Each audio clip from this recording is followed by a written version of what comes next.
Beaucoup d'entrepreneurs ne réalisent pas que le stress, l'anxiété qu'ils éprouvent sont provoqués par des problèmes d'argent.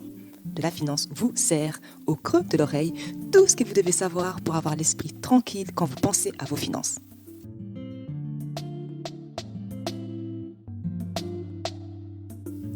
Hello tout le monde, bienvenue sur les podcasts de La Finance, mais pas que.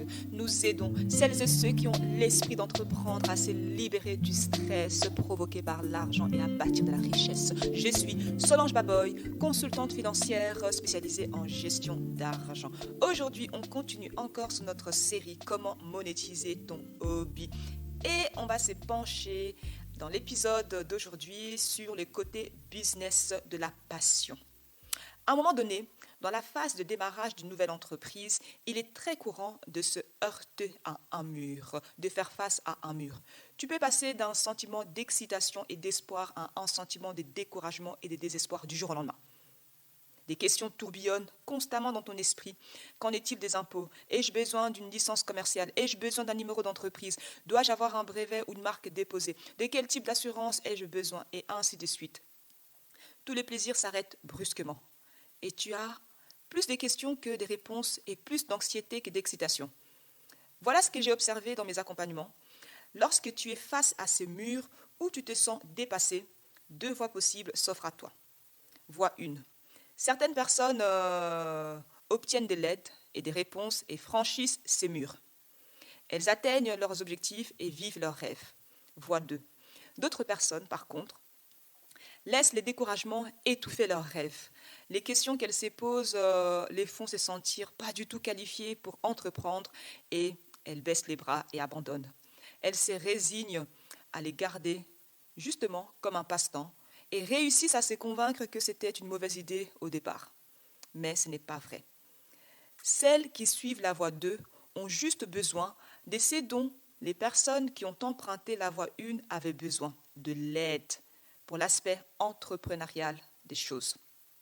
Je sais que les côtés techniques des choses peuvent donner l'impression de te voler tous les côtés plaisir, tous les côtés amusants, mais la vérité est que ça ne représente qu'une infime partie par rapport à ce qu'on pourrait le penser. On peut avoir l'impression que l'aspect gestion de l'entreprise, gestion business représente 95% d'une entreprise, mais la réalité est qu'elle ne représente qu'environ 5% de tes activités opérationnelles, 5% de tes tâches quotidiennes. La plupart de tes journées d'entrepreneur sont consacrées à la gestion des commandes, au service client, des clients existants et à des actions marketing auprès des nouveaux clients. Cela devrait être une excellente nouvelle car pour la plupart des gens, c'est ce qui est amusant. Alors, ne laisse pas l'aspect gestion de ton entreprise te mettre les morales à plat ou te donner l'impression que tu n'es pas fait pour l'entrepreneuriat. Tu peux le faire. Il y a des gens autour de toi qui sont prêts à t'aider avec tous ces aspects un peu plus techniques. Il existe des ressources comme par exemple les formations, les accompagnements que de la finance propose pour te simplifier la vie. Et si tu obtiens l'aide dont tu as besoin, tu réussiras à escalader ces murs, d'être dépassé, débordé, comme un athlète participant au championnat du monde d'escalade, cherchant à décrocher une médaille d'argent. Parce que quand on y pense, la récompense d'avoir sa propre entreprise, d'être son propre patron, vaut carrément la peine de se battre.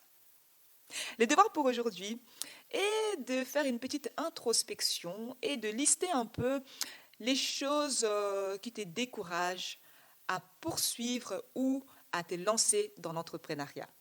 Voilà, c'est tout pour aujourd'hui. Je vous retrouve donc au prochain épisode pour continuer notre série sur comment monétiser ton hobby. En attendant, prenez bien soin de votre argent et que la paix financière soit avec vous. Bye! Pour que l'argent ne soit plus une source de stress, apprends à gérer grâce à de la finance.